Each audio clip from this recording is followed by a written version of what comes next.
Good morning. Thank you all for being here. My name is Tom Millard. I'm one of the co-organizers on today's event. This is in regards to Donny Seyfer and his presentation on computer safety. We will be recording this. There will be time for questions at the end. Everybody is muted.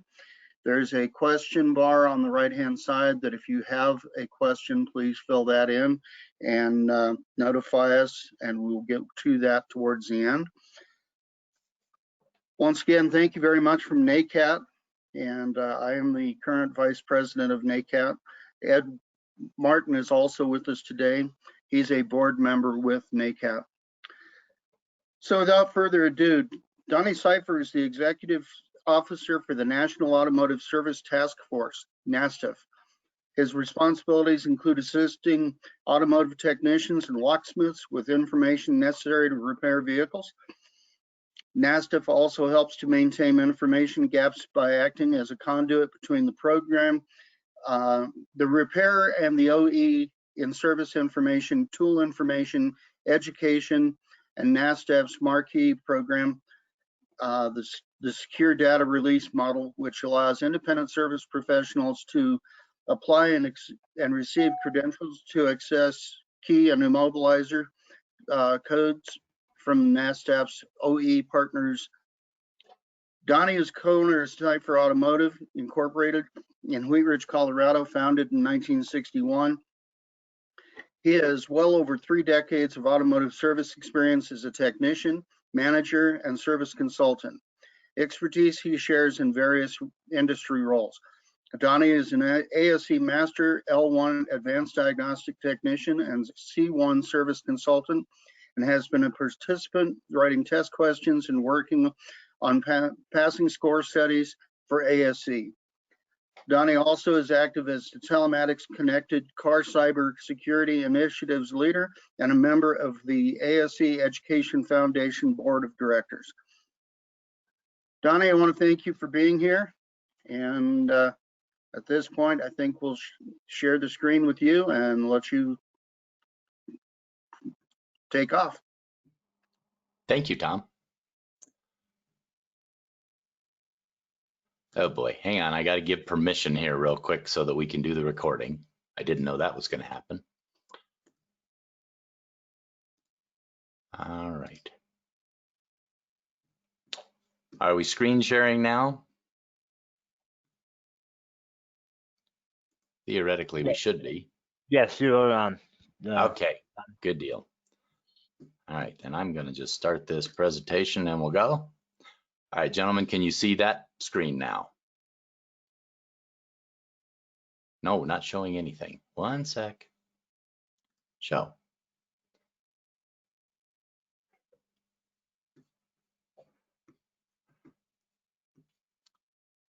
I apologize. You know, we've gotten so into this whole cybersecurity thing that we can't even record a session without giving all kinds of permission to do so.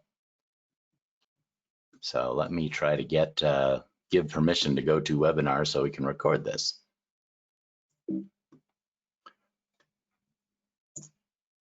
I think Bill is still with us as well.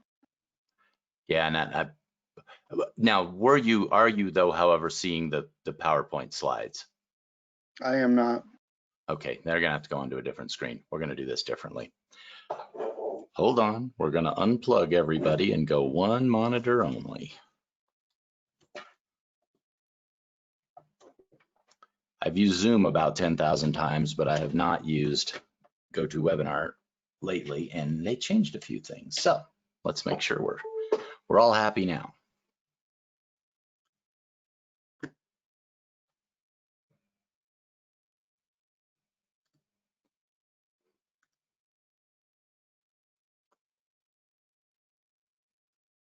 So talk amongst yourselves. I'll be right there. I've got to give GoToMeeting permission to record. Oh, you got to be kidding. Okay, be right back.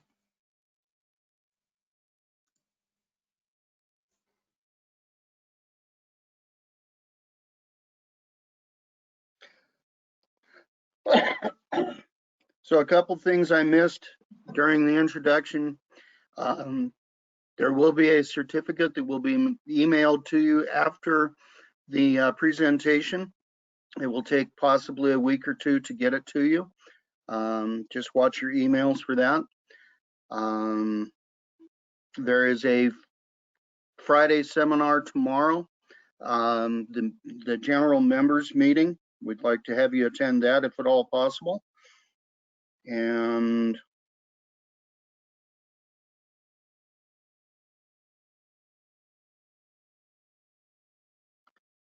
that meeting is at 10 o'clock. Donnie, are you back?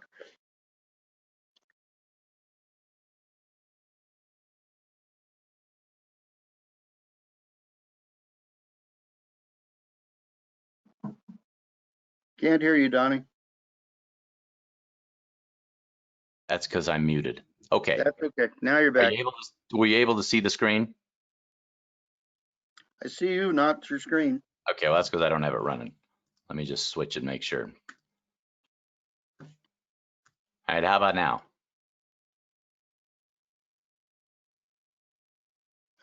Still see nothing. Well, I've got the screen share on. Guess we should have tried this before we went live. My apologies, everybody. We'll get this sorted out here real quick.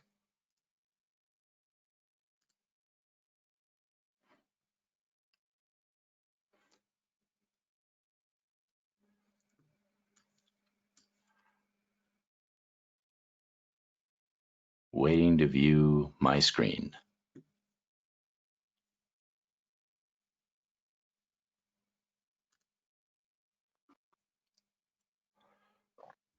All right, so do you see me? I've got you, yes. Okay, well, for whatever reason, all this stuff I did to make this work doesn't seem to be doing its thing.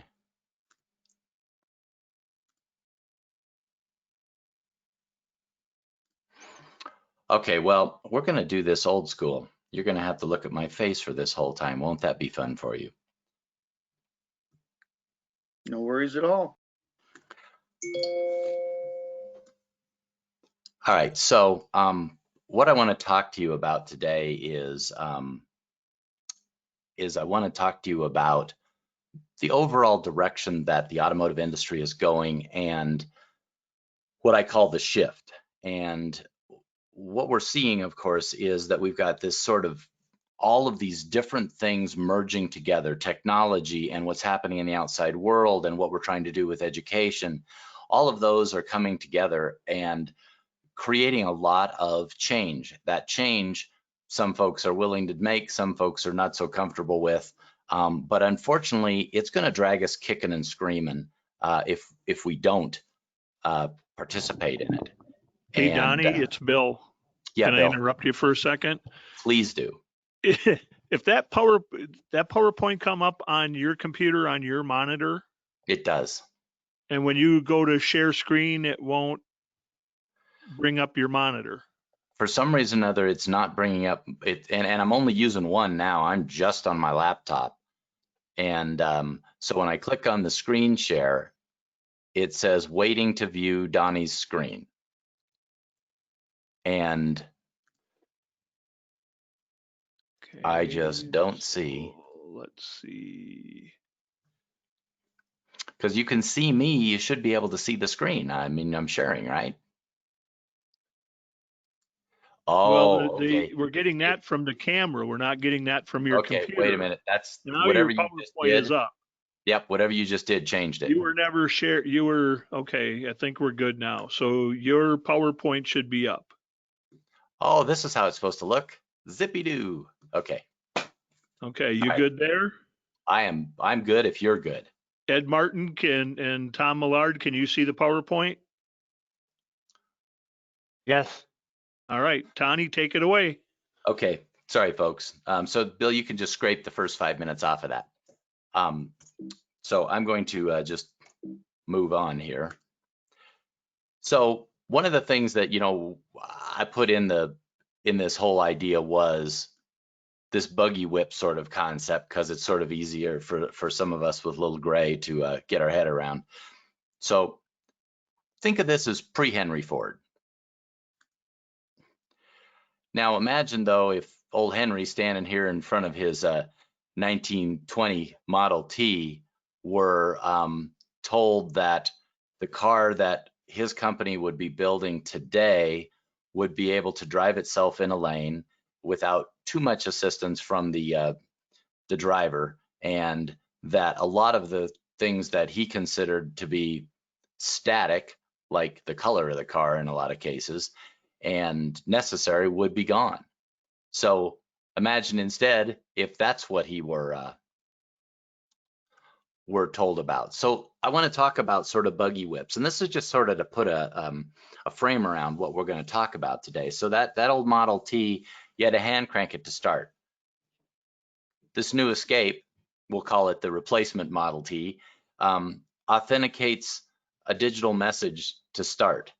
So it handles security, it handles starting, and it runs relays to start the vehicle from commands.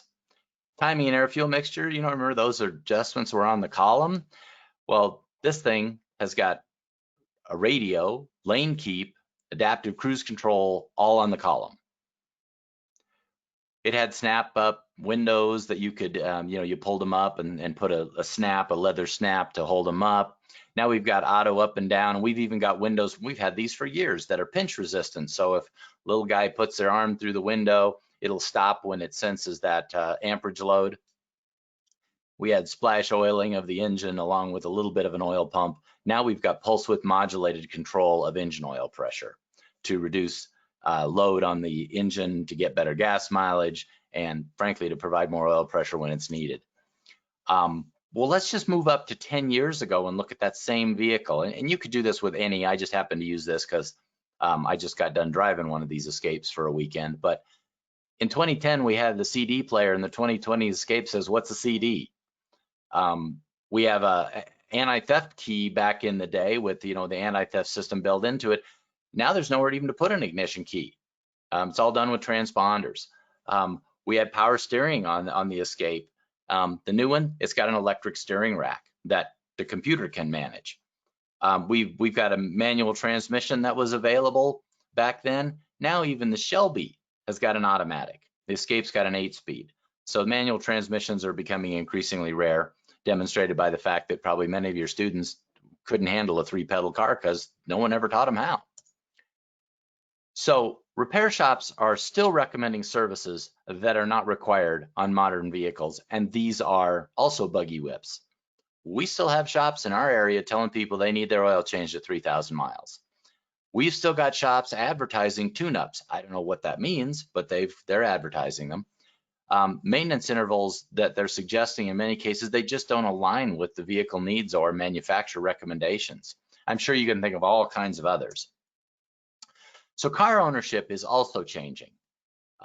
Who's buying, what they're looking for. I've said for years, one of these days, somebody is going to walk in the shop and be more concerned about the fact that their phone won't connect to their car than that they're out of brakes, and it actually has happened. So the repair environment has to understand what triggers these customers to visit us and what it's going to take to provide services that resonate with these drivers. We're seeing more and more leasing than ever before, and there's a number of good reasons for that.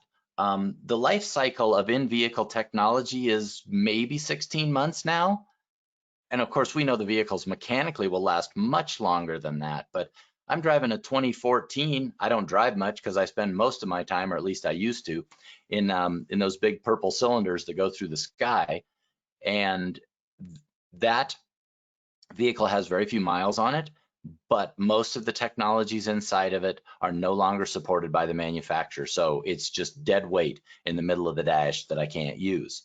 So that makes customers more concerned about whether they should consider buying and owning a vehicle if it's going to become outdated and effectively become a buggy whip of its own. So they're looking at leasing. First-time driving and first-time ownership age has been going up for quite some time. This is our managing director at NASTAF, Holly Wolf, who just got her first car, and you can see how happy she is about that. I won't disclose her age, but let's just say she's closing in on 3 decades. And this is the first vehicle that she's gone out and bought for herself.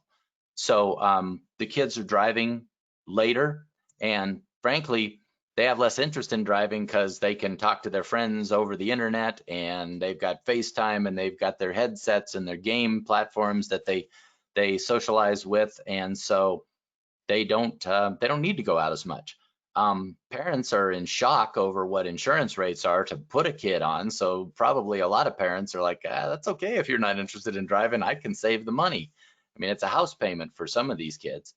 And urban dwellers don't buy cars. Well, they didn't until they had kids.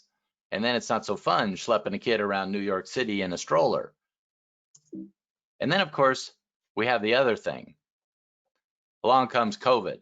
And in my opinion, all the rules may be out of the window. Here's a couple of examples of what we've kind of learned in the last few months. I consult with a investment firm in New York City, and I get to listen to all of their meetings and discussions and things that trigger stuff with them. But also I read all the trade magazines and across multiple industry. So, you know, initially car sales, they just tanked. Now they're very brisk. In fact, in the Denver metro area, it seems like every other car is a used car with a happy tag on the back of it. Miles driven was predicted to drop, but behavior is now indicating that that's going to be quite the otherwise. People are going to be driving significantly more because people are looking to automobiles as a safe haven to get around. Road trips are making a comeback. In fact, you've got travel companies suggesting, hey, make a road trip with your family, and we've got hotels that are safe, and we're doing all the right things. I flew to Salt Lake last weekend to pick up a car, and the airport was a ghost town. And this is Denver International, one of the 5 biggest in the country for volume, and just a ghost town.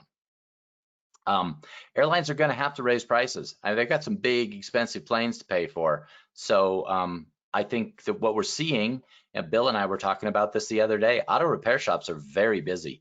Some auto repair shops are reporting their best month in their history. Think about that. Best month in their history. Well, we've been around a little while, and we are absolutely slam busy, but we are running into an interesting situation where there's a lot of parts that just aren't in the pipeline. I had to buy 6 spark plugs from 3 different sources for a Mitsubishi yesterday, and I don't consider to be that uncommon of a spark plug. So we're seeing some of these inventory issues coming, and we expected that.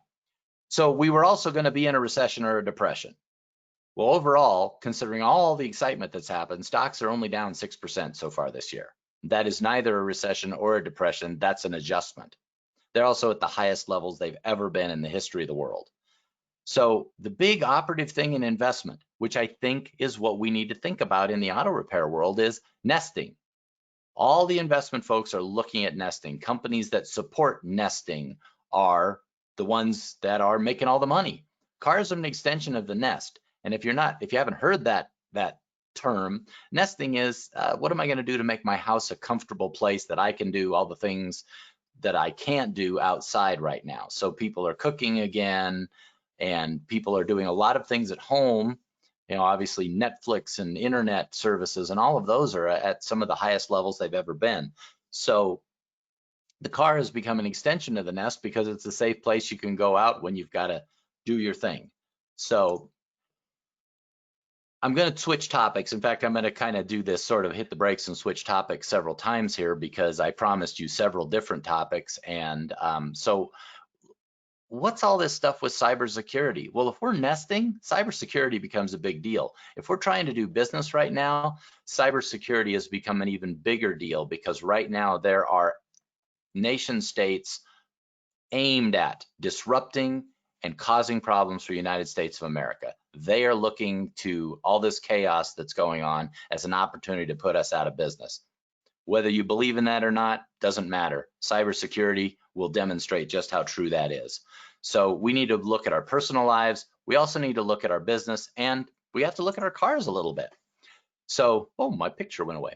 So what do our bad guys want? Well, they want direct access to controller area networks. Of course, as you know, controller area networks appear in automobiles, and they want access to those.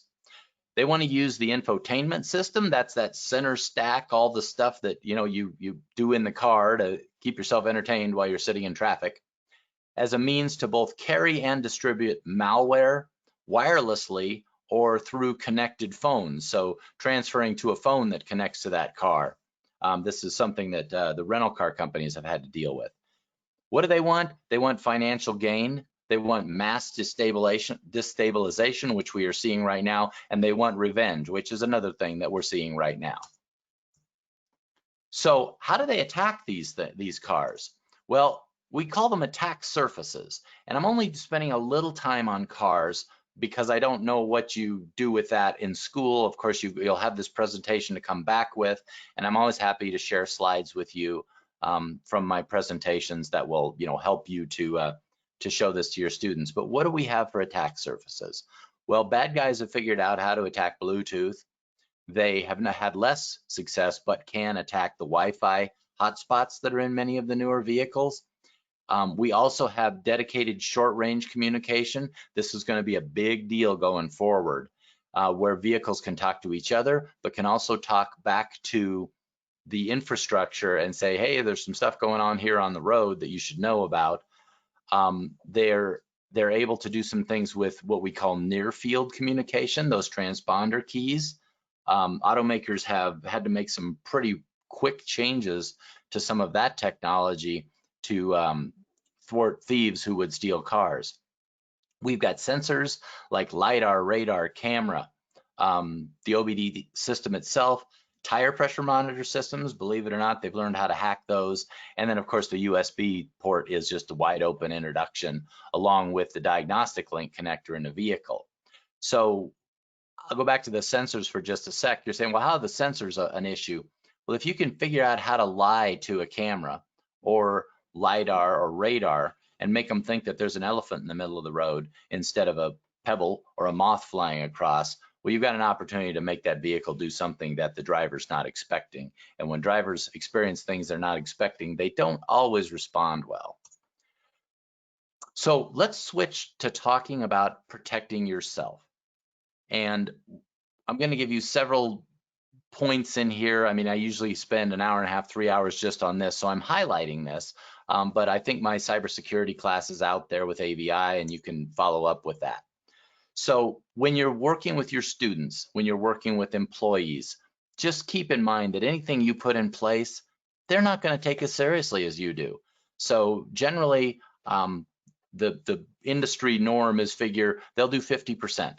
So if you put 100% in place, they'll do 50%, and that won't be enough. So you'll have to put 150% in place so that you can maybe get up to 75%, and that might be acceptable.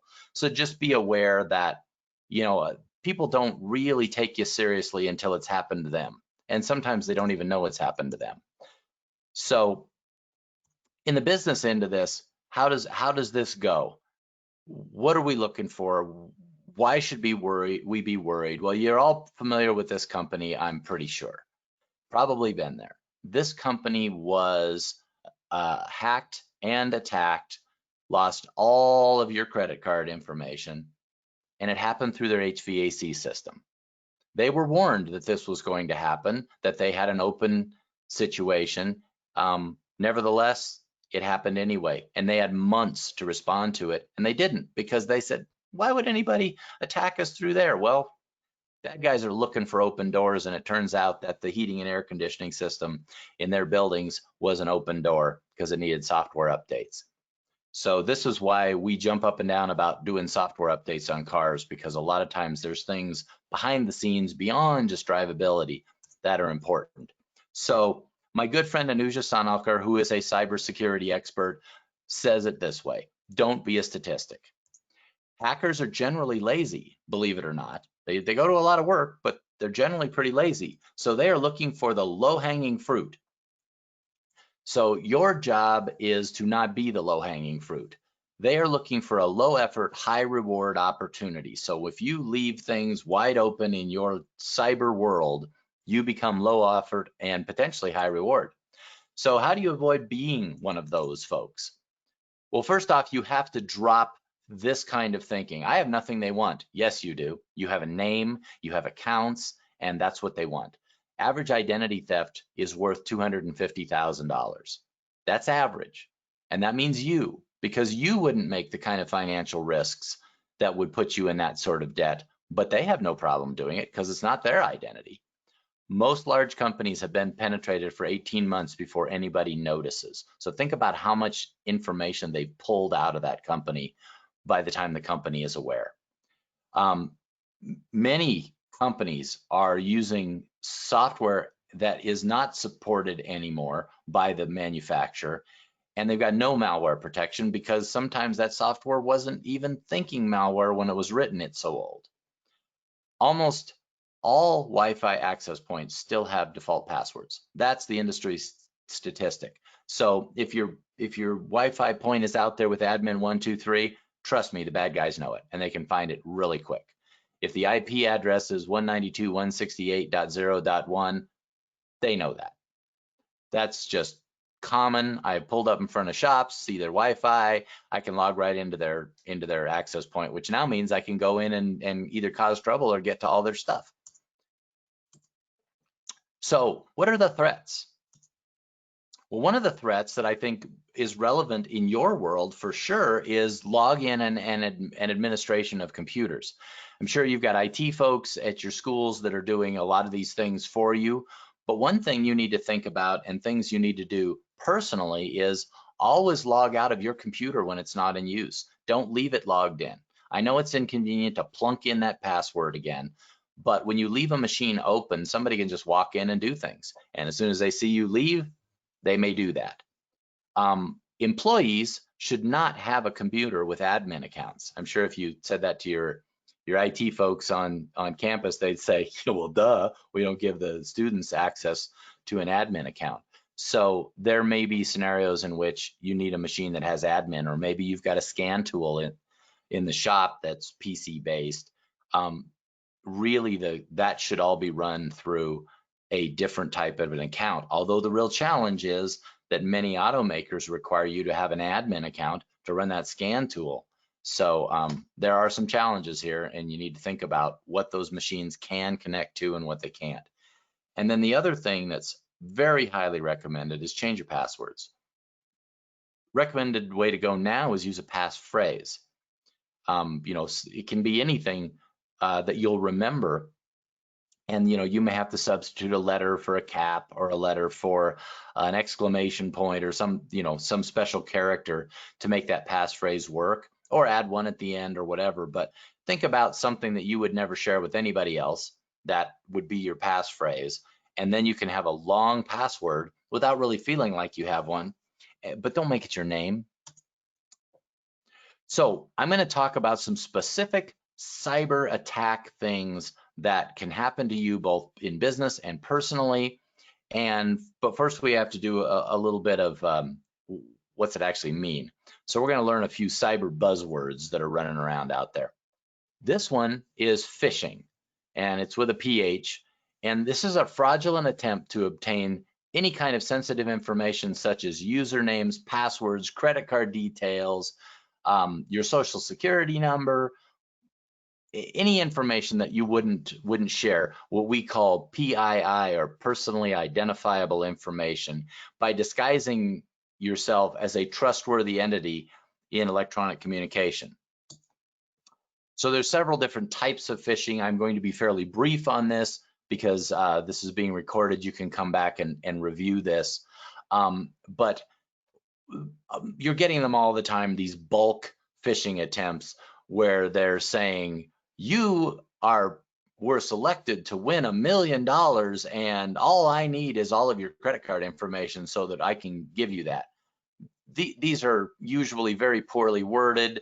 Their sentence structure and syntax is more like the native language of the person who wrote it. Many of these are coming out of China and Russia, and you need to look really closely. I'm going to show you to make sure that when you see an email that looks like it's from somebody you know, it actually is. But they're not very targeted, and most of the time we've become savvy, we can spot them. Spear phishing is when they're going directly at an individual. with information about you that would make you think they know me. Whaling, we won't go into that in any depth, but that's when they target a senior executive or high profile target. And then there's the other one you've got to really watch for is called clone phishing. This is when they duplicate an email that you already received, but then modified the attachment, and you see it, then you're like, oh shoot, that I didn't open that, and then you open a malicious attachment rather than the original. And this would indicate that they've got access into your email server. Fortunately, most public servers are extremely tight, but some smaller delivery services are not, and that's what they're trying to target there. So in email phishing, a large percentage of email that you receive is phishing or malware, and that number has gone through the roof since this COVID thing started. Apparently, these guys can't get out either, so they're spending all their time doing this. There also are a lot of text messages that are now coming that are phishing, or they've got malware linked, or the really scary piece. This is one of the highest things that's on the rise in the United States, and that's called account takeover, where they're actually trying to take over your phone account by sending you a link, and you give them the information to do that. But once they've got your phone, they've got all kinds of things that you don't want them to have. Or they're trying to take over your bank account by getting your authorization to do it. So what can you do? Well, you want to have malware detection like Avast, but not Kaspersky. Kaspersky has been demonstrated that it's basically a Russian product that's sharing information, and the Pentagon's kicked it out, so I don't think you want it either. But look carefully at who's out there for malware detection. Avast, Norton, companies like that. Oftentimes they'll slow your machine down a little bit, but unfortunately it's worth the overhead. Make sure you've got good spam filters. If you see something that's just consistently comes in, rather than taking a chance on it possibly getting accidentally clicked by you when you're aiming at something else, particularly on phones where they can be close together, just set it up as a spam so that it goes into your spam folder, and then clean that thing out on a regular basis. Delete everything that's in it. If you're using most email services now are looking for viruses and things like that, but they're not necessarily able to identify bad links. So read the emails from address. I'm going to show you that in a second, and then ask this question: is this woman really looking for you? So if you go in and start clicking on the links in this particular email, including the unsubscribe link, you are going to be connected to a completely different source. Here's a good example. This is actually somebody I know. This is a fake email. This is a phishing email. And this is I'm missing an invoice kind of thing, which is a really common approach to this. And all of this information is wrong. If you don't even have to look in detail at this link. It's obvious right from the beginning that it goes to a Russian website. See the little .ru after the PP zip? This is a virus. This is malware. Looking for you to click on it so that you can add it to your computer, and they have access to your computer, or they take ransomware into your computer. So really be careful about these links. And a lot of your emails, if you float over a picture or a link, you don't have to click on it, but if you float over it, it'll show you the URL it's going to. If it doesn't match up and you aren't familiar with it, absolutely positively don't click a link. So we'll talk a little bit more about spear phishing, because there's another aspect of this that's called social engineering. That's a pretty scary piece as well. And I'm going to sort of blend these two together. With a spear phishing attempt, remember, they're trying to target an individual, you, and it comes from a friend who knows these things about you. So part of that is that, they're trying to develop what's called reciprocity, where, well, I know all this stuff, but can you tell me this? Because, I know all this about you. And you're like, oh yeah, sure, no problem. This is the bank president. And by the way, they don't ever send an email asking for that kind of information. They're not allowed to. So what can you do?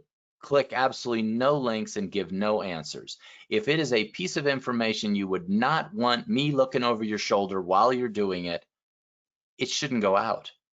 Never give out your driver's license number. Never give out any of that information by email, because even if you do have somebody clueless on the other end who's asking you to share PII and they don't know what they're doing, that still could result in that getting through the transit process to someone intercepting that. So don't share that information. Oftentimes, if that kind of question comes and I could see the person on the other end doesn't have a clue about cybersecurity, I pick up the phone and give them a lesson and then give them the information verbally to sort that out. Watch for fake email addresses too that look like they're coming from your friend. They've got the name of your friend in them, but when you look at the actual email address, it's not. So further on with social engineering, this can happen not only in, whoops, I went too fast. There it goes. So social engineering is actually tricking you to do something that you otherwise would not. It's a very tricky prospect, and at a recent conference I was at on cybersecurity, they talked a lot about social engineering, and here's kind of how it works. It's using our own nature against us. Most of us are nice people and we want to help people, and you guys are teachers, so you help people for a living. So it's built into your DNA to be helpful, and these folks take advantage of that. So the statistics that came out of ISMG, the Information Security Media Group, I should have just stuck with the acronym, back in 2016 was that 60% of enterprises were victims of social engineering. So if 60% of enterprises were, imagine how many individuals have been. So this is a person-to-person or a person-to-email attack, which still can be person-to-person. This is that spear phishing thing. When they ran some tests, they found that 30% of people didn't even recognize that they were being attacked. They could be shown a very obvious social engineering situation. They're like, I don't see anything wrong with that. I just gave them my driver's license number so they could fix my checking account. What they do is they trick you into circumventing your brain's security plan. Your brain knows it. It's like, this doesn't sound right. So if they trick you into doing something you normally wouldn't do, and you feel like somebody's trying to trick you into doing something you normally wouldn't do, if somebody says, I can get this all taken care of for you, I just need your social security number, don't. If it's a company that you called and you're working with them on a regular basis, they should not ask for your complete social security number unless you're working with a credit card company to set up an account with them and you know who you're talking to. Then they may ask for it. But again, this is where most of them will not. In fact, most of us don't need them anymore. You give us the last 4 digits of them is more than enough, and we don't even need them for that. So some techniques that they'll do. They'll call up and sound like they're an authority. I'm with the power company and your power is going to go down if we don't get this bill taken care of. And you're like, but I paid my bill. Well, that's not what I'm seeing here. So tell me what credit card number you use. Read that back to me. That's the kind of thing that happens. They can be very charming. They can say, oh, you know, I'm just trying to get this taken care of for you. And, you know, it's just our policy to reach out to our good customers like you. Bing. They're after it. They will use fear and urgency, which kind of goes with the authority part. And then reciprocity is a big deal. They may have bought a little information about you. They may know enough that you're like, well, nobody would know that. Well, just think about it. Anything that about you is probably out on the internet somewhere. And there are dark websites that specialize in nothing but combining people's information together and databasing your information. I'll give you a little secret. I lie about all of the information on these applications. When they say, what's your mother's maiden name? I make it up. All of those sorts of questions, the questions that they ask, security questions, I don't use real security questions. I come up with my own, because once they're out there, they're out there. So my first car has been about 15 different cars. And most of you probably could guess what my first car was. So it's certainly not going to be something I would use to secure an account.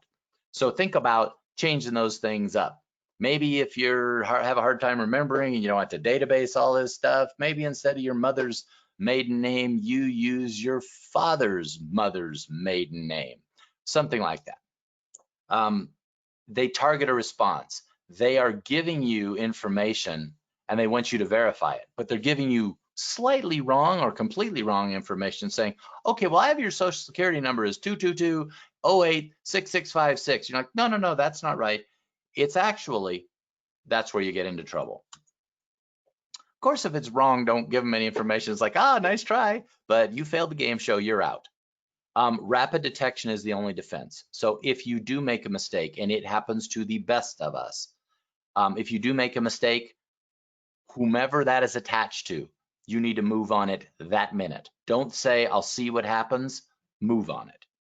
Make changes to your credit cards. Most of your banks now allow you to lock your card without actually making it go away or having to get a new one. You can at least lock it. So lock everything and then call the bank and say, hey, watch for a hit on this. I think I might have screwed up. Most of them will say, we'll just get another card out to you overnight. We won't take a chance on it. So this is a similar version of the phishing thing. This, however, is person to person. This is done over the phone, and this is becoming, unfortunately, very common. So the bank will call about some account problem. The phone number prompts for information and then hangs up. Right? So this is actually a phone call to try to collect information from you, and if you give it, then it hangs up. Call the real bank immediately because you just talked to a fake bank. No financial institution will ever call you and request this type of information. That is why even the support people don't know your password, and the only way that they can do anything with you is if you provide a secret PIN that's verbal. So that's the way it's supposed to work. Absolutely don't give out information. And if you haven't gotten that, the bottom line here is don't give away your information. You'll be worn out on it by the time I'm done. So back to protect your personal life. Ransomware has been and continues to be on the rise. Ransomware is where you install a piece of malware on your computer by accident, and then they take over the drive, and they do everything from what's called a denial of service to where things won't work on the machine, which is their primary focus, make the machine not work, and then basically say, unless you pay a ransom, I'm going to I'll kill your hard drive. So the major reason this happens is backups don't get done. If ransomware happens, it sucks. But if you've got a backup from yesterday and it's clean, who cares? It's like, hey, you know what? You can take your ransom and shove it. I'll take care of my situation. And also report ransomware. Believe it or not, the FBI and Department of Homeland Security investigate this, and they do take people down. And I've been to their testing facility where they test ransomware and viruses, and they've got a little room that runs all these nasties, and they predict who built them, who modified them, when they're going to morph next, all of that sort of thing. So definitely pass this along to your local FBI when you get these types of emails if an attack occurs, because they use it to build out how these guys behave. Backups need to be off-site. If you're doing a local backup, and you're like, I do local backups on my machine, but that backup is of no use if it's happening, every few minutes and doing that incremental piece if it's on site. So you want one that's more spread out, maybe a day, so that you can go back to a previous day. It's hard to pinpoint the day or hour unless you just happen to know that ransomware could have a timer on it, may have been on your machine for a few days. So, but there are ways to scan for it being there after the fact. Most big companies, as I mentioned, don't catch infiltration for 18 months. And in many cases, you just throw the hard drive out. You'll never get it off the drive again. Once you pay ransom, this is an interesting thing I learned at a NASDAQ conference. We brought in a gentleman from the FBI who works in Arizona there, and he said that once you pay, you get added to a payer list on dark websites, and you will become targeted from there on out. So never pay. Never give them money. It doesn't work. All the pieces that you need to mount an attack like this are available SAS, which means software as a service on dark websites. So Bill and I could open up our own ransomware shop just by going out and buying the pieces to do it. And then we can buy a list of payers so we know who to target. So we've got a higher listed. This is all available. You can go buy it. Now, both of us would be so incompetent at navigating the dark web that they'd have taken over our machine in the first 5 minutes we were out there. So I'm not recommending you go out and see, because you might also get a call from Homeland Security saying, what exactly are you doing? 4% of the internet is visible. Think about all the websites out there, all the places you go to find information and do all these things. That only represents 4% of the web. The rest is dark. You can't see it. Protect against ransomware and malware. Back up your machine after you make sure it's okay. So run a scan, do a backup off-site. They're very inexpensive now to do off-site. Many of your computer companies are offering 99 cents for 50 gig, or I mean, it's not worth not having a backup. Change your default passwords and usernames on everything, and change your passwords once in a while.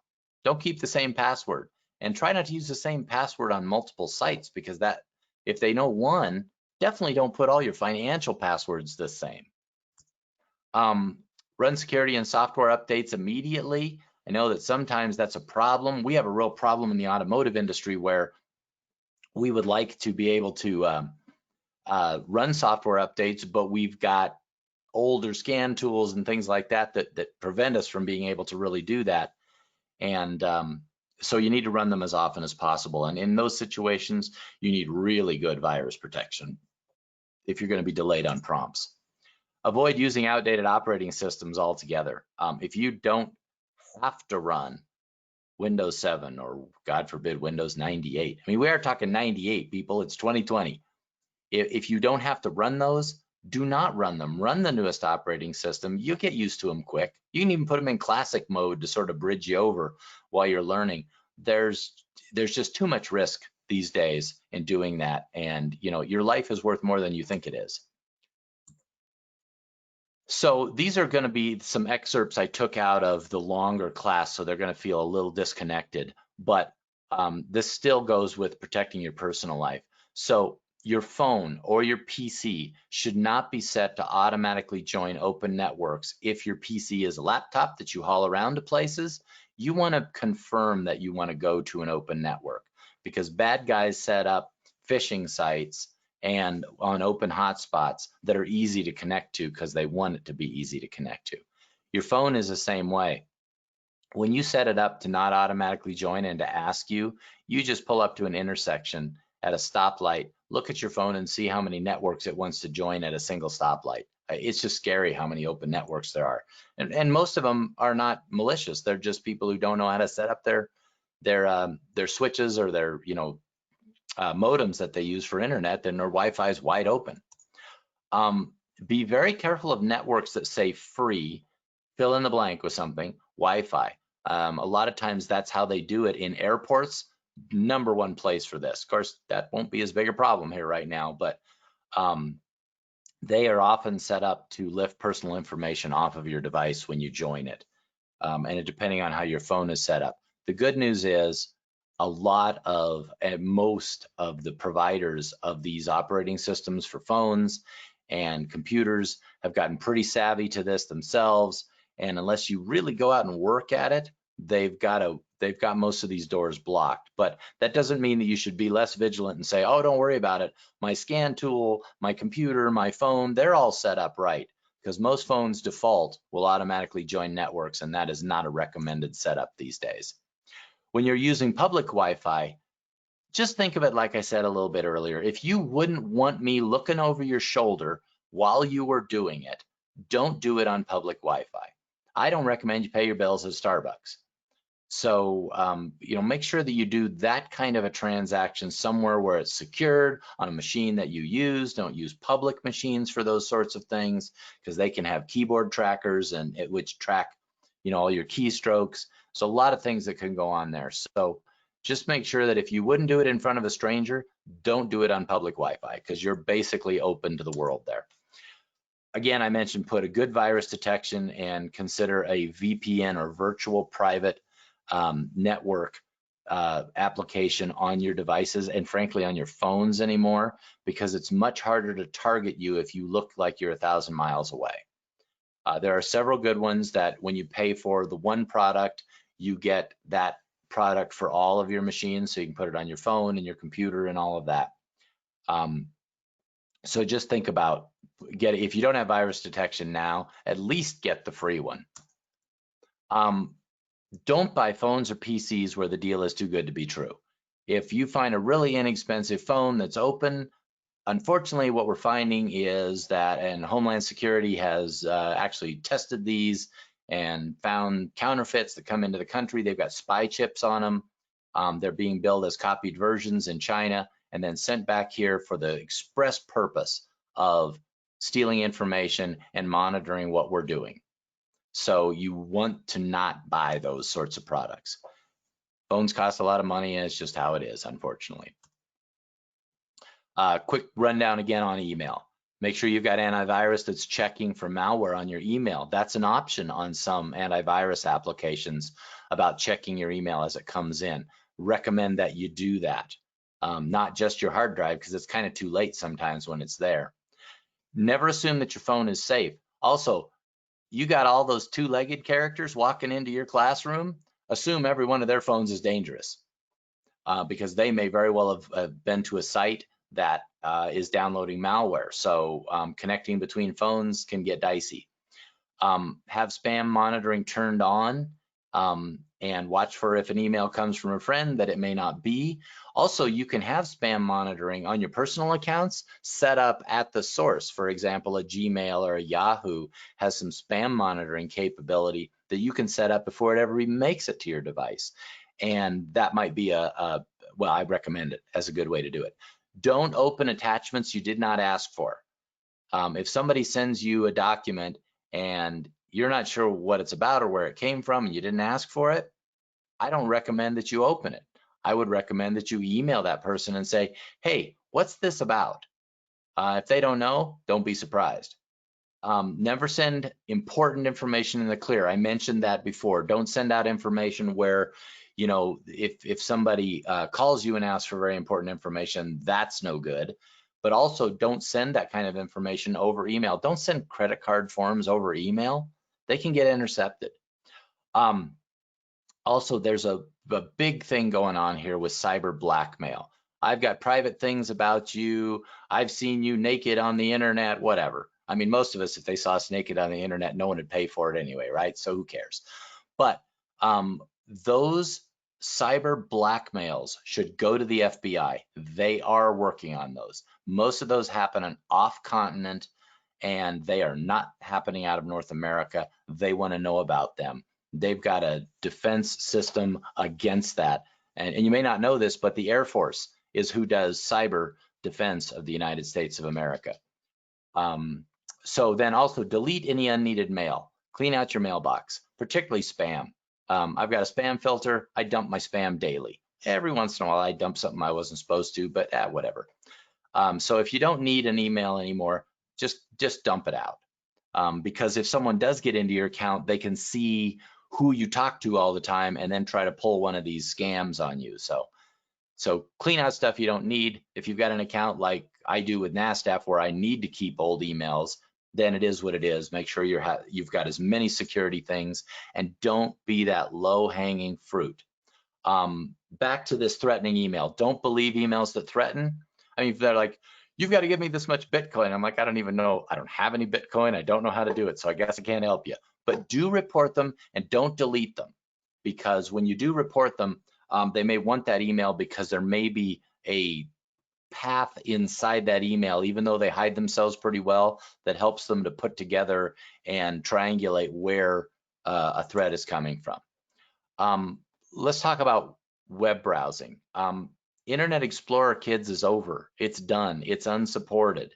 Yes, it's still in Windows 10 because there are still some corporations who insist on using that inside of their controlled environment. It is not a web browser that you should be using anymore to be on public internet. Do use, as I mentioned before, a virtual private network to mask your location, and that's to avoid getting targeted. And they're inexpensive. You can buy like 3 years for $35 or something like that. And let it update when it wants to update, because it's always looking for new ways that they might attack you. use private mode on your browsers, or incognito as Google calls it. It's not really private, but it's better. Any website that you visit when you're in those modes, it will tell them, don't track me. Now, it doesn't mean they won't, but they're not supposed to. So it's a good idea to have that on, unless there's a good reason not to have it on. There's some sites that, you know, they need your IP address or they won't sell something to you, and that's so that there's no fraud on their end. But let the browser warn you about bad sites. A lot of folks turn off the ability of the web browser to tell you when there's a problem. Let it warn you, because sometimes it's right. Sometimes it's a certificate that's outdated on a website. You know, you can always say to that company, hey, did you know your certificate's outdated? And sometimes they do, but oftentimes they don't. So let it warn you, and then try to avoid going to bad sites. I find a lot of the, if you do any tuning of computers on cars, you know, hot rod stuff and that sort of thing, I find a lot of those sites have got tons of malware and bad stuff in them, and links that take you somewhere other than where you're supposed to go. So once again, never click on a link in an email or a text. We don't want your accounts taken over, and we don't want your information shared. If a company that you do business with sends you an email, my recommendation is don't click on the link in there. Go directly to that website. If I get an email from Netflix and they want me to update my account information, I'm like, well, okay, maybe. Go to Netflix directly, type it into the browser, and log into it directly, so that you're not using that link, because that link could be a fake Netflix site that you're logging into and uploading information. If you do find one of those links, you may want to forward it to that company, because those companies do chase those down. The one exception to that is if you do a password reset and you knew it, I typed reset wrong, or at least got argued with on how to type it. If you do a password reset, you kind of have to click that link, because that's how it works, but it should come briefly after you requested it. If you just get one out of the clear blue sky and it says, yeah, here's your password reset link, and you're like, I didn't send that, contact the company that you're involved with, because your account may have been hacked or it may be a fake. So final thoughts on the cyber piece. 70% of breaches are due to human error. So that means that we can fix most of them. Don't believe anything. Don't believe that you have nothing that bad guys want. It's not true. You do have things they want. They want your name. They want your account information. They want your kids' information. Make sure you're protecting your if you've got kids living at home, make sure you're protecting their information, even if they're not on the internet yet. I mean, there was an account takeover I saw of a 3-year-old where they were using and had this all set up, and they were lying about the information about this kid's credits wrecked before he's even old enough to wreck it himself. Never pay ransoms. Phones know where you are and what you're doing all the time, unless you turn that capability off. And unfortunately, when you turn it off, the phone's not really that useful anymore. So just know that you're being tracked wherever you go by your phone. Cars are also getting to where they know where you are all the time. So both of these things are a factor. So if you're doing something that might be something you don't want to share, I can't think of an instance right now without it being a negative, but if you're doing something you wouldn't want to share, or you don't want somebody to know where you are, or you're afraid that somebody's trying to track you, you're going to have to turn those off and on as needed. Or again, a VPN helps because it displays you as being somewhere else. And 1, 2, 3, 4, 5, 6, 7, 8 is not a password. Fortunately, most websites won't let you use such a thing anymore, but it's just not a password. I want to talk real briefly about USB devices, and then I'm going to switch gears here a little bit. So USB sticks are very promiscuous. Think about all the places they get stuck. They get put in a computer, they get put in a car, they may be used for months and months or years and years and never get reset. They just keep adding information to them. So you need to think about that when you're dealing with USB. So I always ask, just how many computers has your USB stick hooked up with? Because the possibility for viruses and malware to move back and forth because a USB drive sticks in and a virus is looking for, or malware is looking for that drive ad in Windows or in the Mac OS. So really think about just how many computers might potentially have been connected to that USB device. And our recommendation is don't plug one into your computer unless you bought it and you know where it came from. Because unfortunately, many of them are shipped with malware. I had 2 that I brought home from a trade show that I scanned. Both of them had malware on them. So it's cool. Some company put their logo on it, said, look, here are our catalogs here, along with malware to screw up your computer. There also are some out there, although we're hearing that this may have been resolved, that have what are called USB killers on them. They've got a battery in them. They connect a couple of ports. The battery hits your motherboard and kills your motherboard. So that's neat. Plug in a USB and then your machine just goes click, bye. So let's talk about, I'm going to switch gears again here. Let's talk about technology in the shop. And this is, again, me sort of switching to the other topics that we said we were going to talk about. So, so what's coming soon to a shop near you? Well, this is not coming soon. This vehicle where you can spin the driver's seat around and have a conversation while the car drives you, we're nowhere near that. We are unlikely to see full autonomy before 2040. There may be some special uses and not mainstream adoptions. I don't think we're gonna see that. There just are too many technical issues to release people and AVs into the wild together, because we've got a lot of old tech out there, and old tech and people driving old tech mixed with cars that can drive themselves just may not be all that friendly together. There's going to need to be a large adoption of what we call transitional technology, and I'll explain that, for this to really work down the road. So we do have a lot of transitional technology here and running now. 2020 was the year of what we call level 2+ vehicles. Level 2 vehicles can do assist the driver in a lot of interesting and helpful ways. So a level 2 can do one thing, which basically takes some babysitting from the driver. 2021, we're going to see a lot more level 3 features, even some level 4 features, but they're single features. It's not a car that can do all kinds of things on its own. It can do one thing on its own and all by itself pretty well. And the argument is that a level 3 or level 4, and if you want to really see descriptions of what each of these are, you can go to NHTSA, and they've got descriptions. SAE does as well. So here's an example of, I'm sorry, I was driving trying to catch this while it was doing its thing, but somebody was driving up alongside this vehicle, a rental car I was in, and it's saying, check the blind spot, collision warning on the dash. And so it was concerned about some operation I was doing, potentially having an accident. This is level 2 kind of stuff. This is helping the driver with spots that maybe are difficult to see out of and that sort of thing. This is, to my knowledge, the only actual level 4 that is in a production vehicle.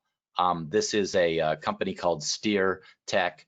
Steer makes a system to park a vehicle when you get out of it. You run an app on your phone. This is where you have to have the phone able to track you because the car has to be able to find you. But you can get out of the car, tell it to go park itself. It goes into a designated parking area, and then when you're ready to leave, you summon the car to come back and get you. And it does so, and it finds you by app, so you know it knows where you're at. The car will pay attention to all the speed limits in the parking lot, much to the chagrin of everybody else in that parking lot, because most parking lots are 3 to 5 miles an hour. But that will be on 2021 cars. It is, in fact, on 2021 cars, and it's available as a retrofit for many vehicles that have already been built. Uses the technology already built into the car, so that's where it was possible for automakers to add this without completely re-engineering the vehicle. So it's a pretty neat product, but that's something that's out there, and the ability to add it to your car They're taking orders.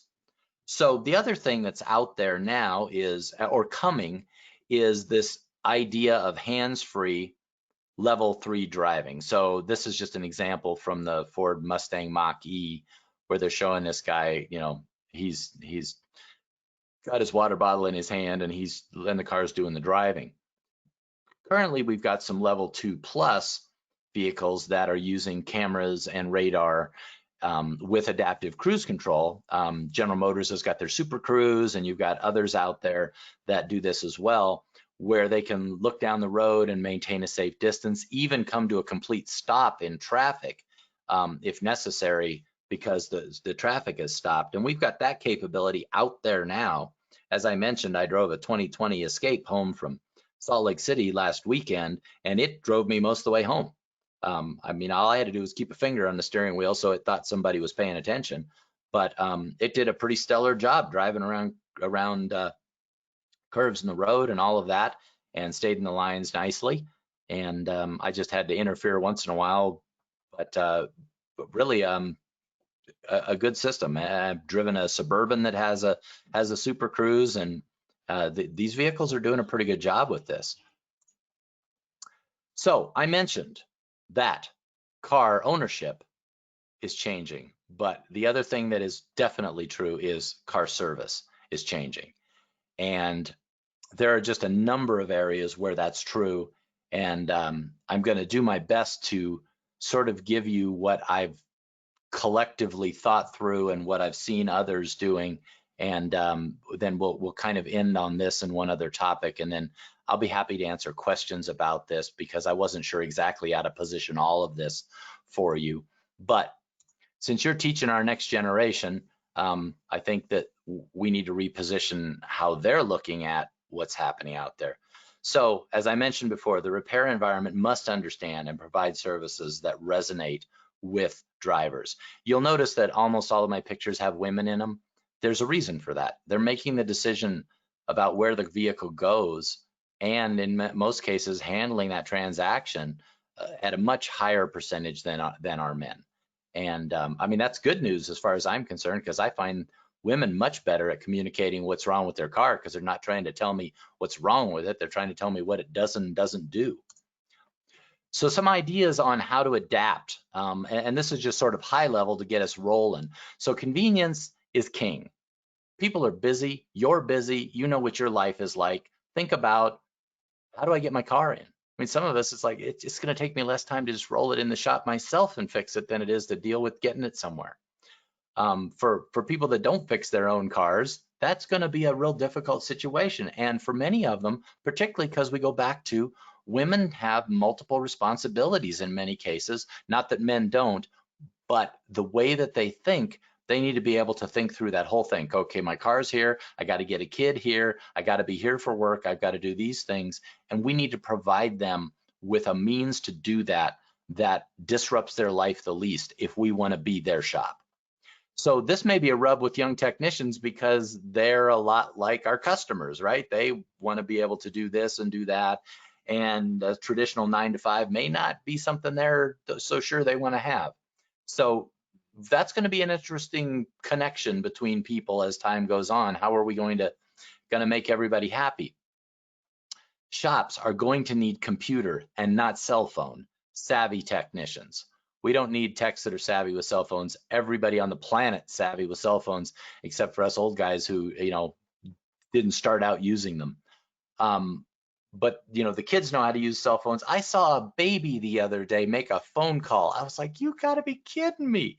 And the mom was then sitting there helping the baby talk to grandma over FaceTime. I'm like, this is just crazy. This little guy wasn't 18 months old. So customers already need help learning to use their car features. This is just amazing to me that nobody has picked this up. There's all these features on cars that people don't even know they have. But some of these features are very intrusive if you don't know that they're there. And this has been the last 3 or 4 years where we've really seen a lot of these new features come out that kind of get involved with the driving process, even override a driver's decision at times. and the drivers don't know what to do with them, so they turn them off. They don't know how to interact with them, and it kind of defeats the purpose.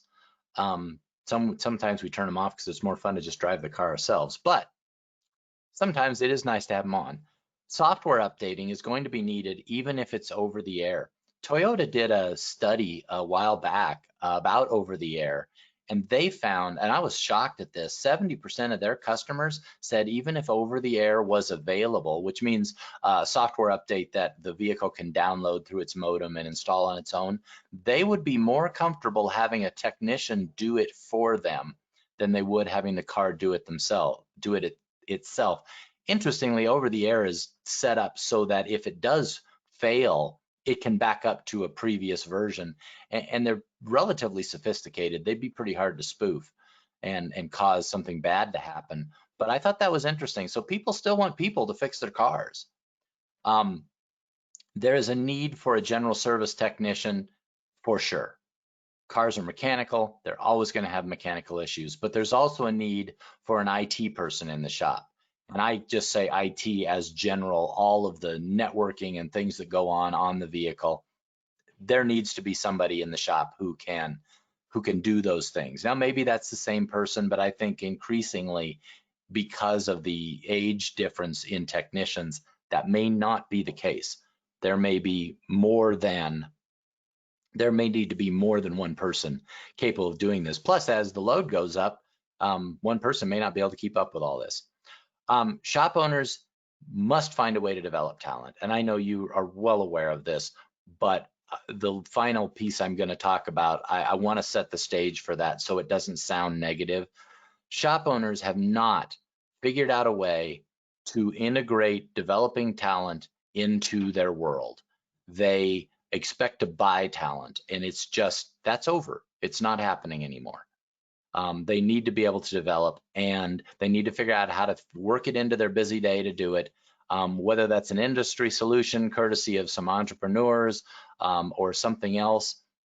I think the schools need help with the moving them from, I taught them all this stuff, now somebody help them cement it and get them onboarded into the shop. That's a big issue. Several in the industry are really talking about it a lot. Many of you probably know Kyle Holt at SP2, who's very passionate about the topic, as are most of the folks on our Road to Great Technicians team at NASTAF. But we haven't broken that code yet. So I'm going to talk, the last thing I'm going to talk about before we go to questions, and I think I'm going to be all right, is this technician shortage. This is my opinion. This is not meant to offend you, but I've been out there a long time. I've worked with ASE. I've been on the ASE Education Foundation and on NASTAF's board. I'm sorry, on NATEF's board when it was still called that. So I've been involved with the NACAT folks, with the ATMC folks, and just kind of watching this evolve. And I think it's like a lot of other issues. People are trying to make decisions based on sound bites instead of real information, and really looking at all the stakeholders. So this is my opinion, and and I may piss you off, and if I do, sorry about that. But I think I've got enough facts behind it that at least a good portion of what I want to tell you is fact-based and not all opinion. So your jobs are very challenging. Don't think I don't get that. So there's no disrespect by anything that I'm about to say, but I don't believe that we can solve problems unless we have all the stakeholders having a realistic conversation about what's really going on and understanding what the other stakeholder is up against. And I don't believe that that's happening right now. I don't believe shop owners understand what you have to do. I don't believe that you understand what shop owners have to do, and quite frankly, that's their fault. And overall, I just see all of this churning, but not really coming to a head and getting a solution. It's getting better. I mean, the conversations are a lot more realistic, but I just don't see that happening enough. And I think it just sends a mixed message to both teachers and students and parents, and that it's confusing. So here's what I say. There's not a technician shortage. There's an overage of bays. There are way too many older techs that there's no replacement for these guys. That is definitely a problem. But we lose them too, completely lose them from the industry. Unless they are able to be teachers, or they can write estimates for an insurance company or something like that, we just flush them. We don't have a way to keep our institutional knowledge within the industry, and a way to take a tech who can't be on concrete 8 or 10 hours a day anymore and keep them in our industry. We just don't have that worked out, and that to me is a travesty. But there also are just not enough trained for current technology.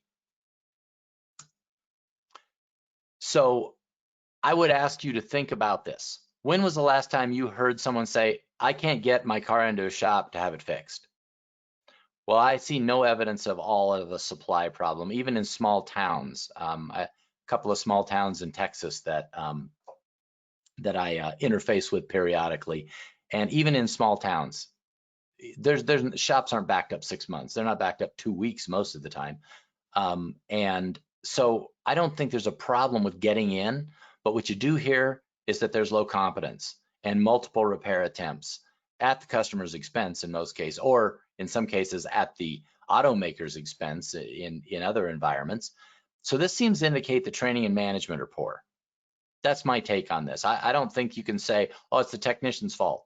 Well, the tech may be partially at fault because they may not participate as they should, but in training, but that means management needs to better hire folks and hire them for the right reasons and be willing to develop the ones who are willing to be developed. So in my market, just to give you an idea, there are 57 repair shops within a 1.5 mile radius of our shop. Most are not busy, have horrible bay utilization. They've got 1 or 2 bays open and they've got 6. They've only got 1 or 2 techs, and oftentimes one of those is the owner. They've got outdated tooling or no scan tools at all. They've got completely outdated management styles. They're writing paper repair orders. That is unfortunately still a big thing going on out there in a larger percentage of shops than any of us would like. Those are not the folks that we want to be sending your students to. And in my travels, that's not an unusual scenario. I mean, I've been all over the world, and this is happening everywhere. So if we had fewer shops, and by the way, this is not a problem we can just solve by saying it. If we had fewer shops that were professionally managed, the efficiency to generate a product would more than offset the loss of bays, because there's so many empty bays at any given time.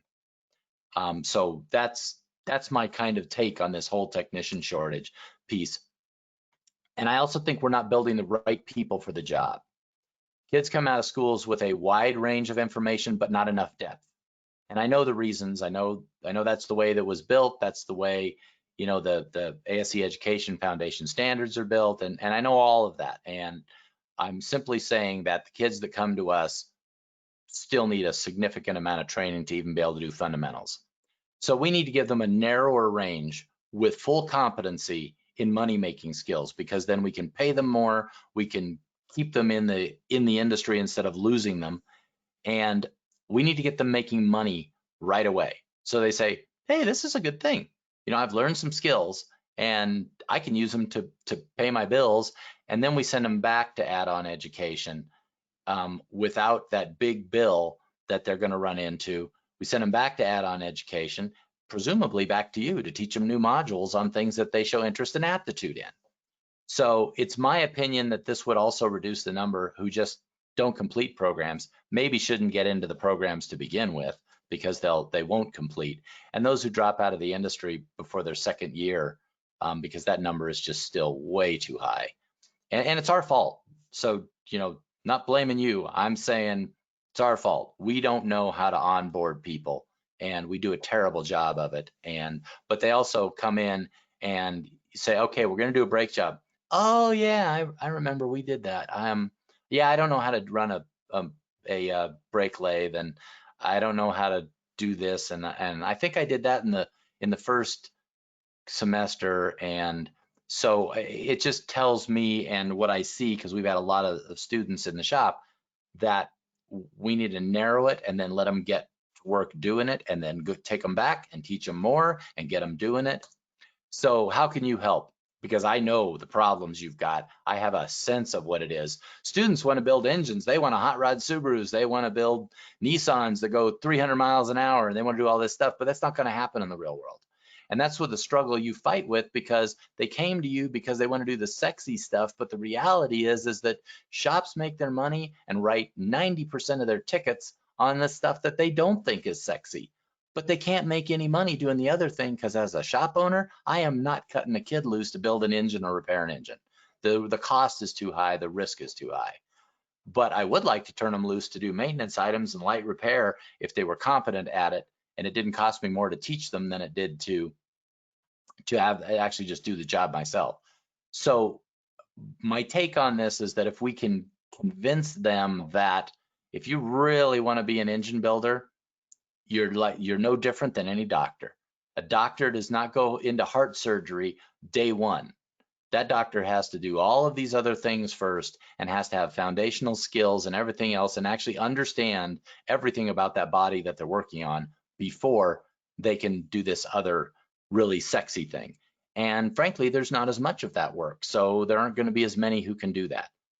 So I think the other thing that students maybe aren't hearing from industry, and this is again because advisory boards aren't sharing this information with you so that you can share it with them, is that there are a kind of a pair of disciplines that are coming out of this evolution of cars. There's the technology side that may be a completely different individual and set of skills, and then there's the mechanical repair side, and both of them are important and both of them need to happen. But where do you fit in, and what are you most comfortable doing? So the other thing I would advise is load your advisory boards with people who can get it. And I know, again, it's really hard to get people to participate, but use associations and other folks to help shame these folks into it. Because if somebody's complaining about, well, you know, you don't teach the kids what they need to know, well, where are you to help? Where are you to give us better advice? So, and then the last item I have to say, it's just unrealistic, if not impossible, to pop out baby master techs like our clueless side of the industry thinks you can in the time that you've got with them, particularly when you're having to teach them basic life skills. So I think that we need to reset that in repair shops. They are very unrealistic. And you can't call out education when you're not helping. And you can't expect, with the complexity of vehicles now, I mean, if you were teaching 1970 cars, it still would be hard to do it in the time that you've got with competency. So, you know, narrowing that skill set down to things that they can make money at seems to me to make a lot more sense. So with that, I will thank you for your time. And I think we've still got a few minutes to take some questions, and I'll try to figure out how to get back to where I can do that. Like right here, maybe. Donny, I also have a copy of the questions. If you'd like, I can ask you. Great, please do. Okay, so the first one comes in regards to the cybersecurity. What are your feelings on Unity and vital authentication for your computers and devices? Okay, Ed, give me that one more time. I'm not sure. What are your feelings on Unity, YUBIKEY, and vital, FIDO, authentication for your computers and devices? Oh, I see.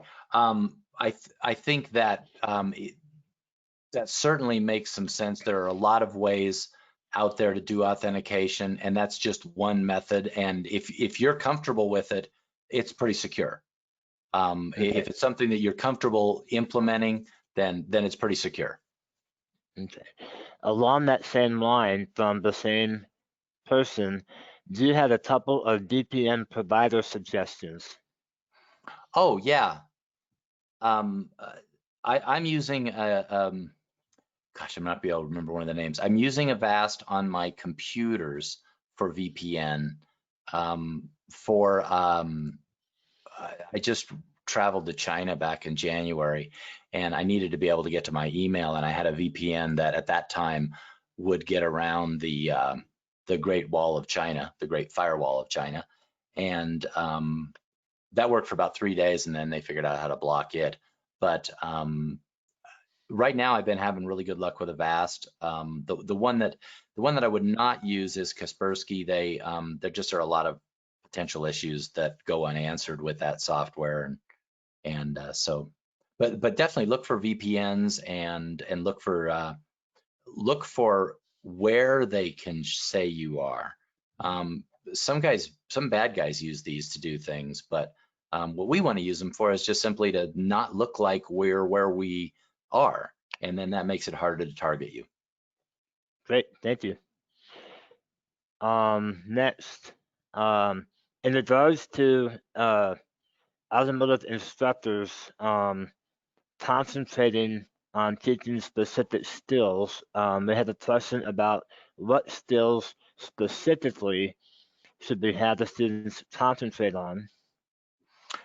You know, my ideal world, if I were trying to hire technicians, would be able to take somebody. I mean, I want to tie it back to ASE Education Foundation, because that's how we set this stuff up. So I would love to see a tech that has competency and a little bit of repetition. I know how hard repetition is for you, because you just don't have enough vehicles to do that in some cases. But I'd like to see them have competency in the MLR task list. Some of the MLR task list might be a little too broad, but brake service is still a thing, even though it's a lot longer between now.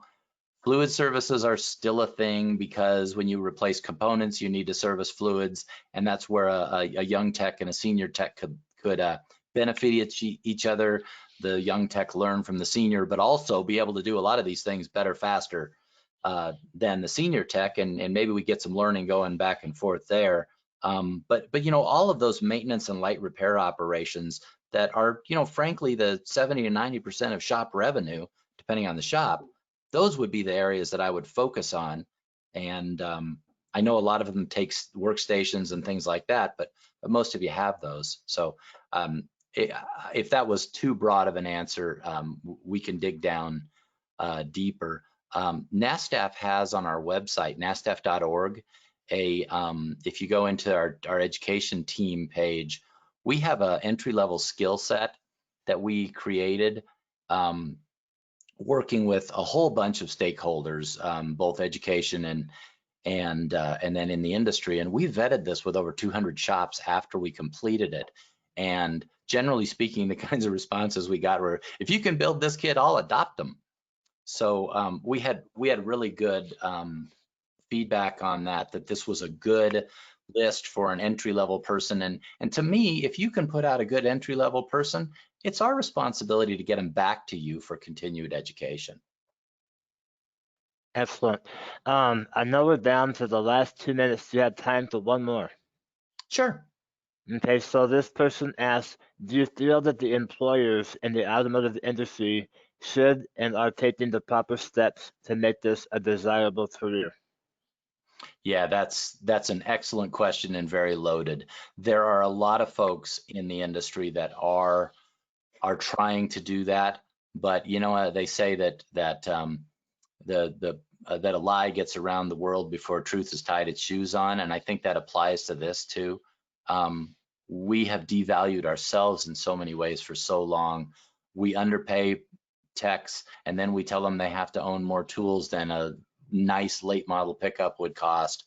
A lot of what we've done has made it uninteresting and frankly scary to people to be in our industry.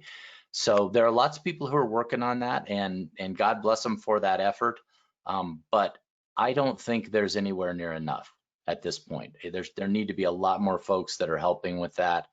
And it's always complex with independent repair shops because they're independent. It's really complex to get them all to jump on board together because they think they're competing for these techs. And I think what we're competing against is other industries. We're not competing against ourselves. We're hosed. There's other places they can go. They can be a copier repairman with a little toolbox that's provided to them and make more money than we're paying on them. And well, what are we thinking? Hey, Donnie, thank you. I'm going to turn this back over to Tom, and we just really appreciate you answering all their questions. Oh, my pleasure. Thank you, Ed. Thanks for being here, Donnie. I think you did a great job today for us. I want to thank you for the NACAT board and our NACAT members. It is good to hear some of the new technology stuff that's coming down the road. It's always good to hear you talk. I just want to remind our members that the certificates will be mailed out through email in a couple weeks. We also have a session starting at 1 o'clock with Scott Brown. If you're registered for it, we'd love to see you there. And we have our general membership meeting tomorrow at 11 o'clock Central. So with that, thank you, Donnie. Thank you. It was a pleasure, all. Thank you.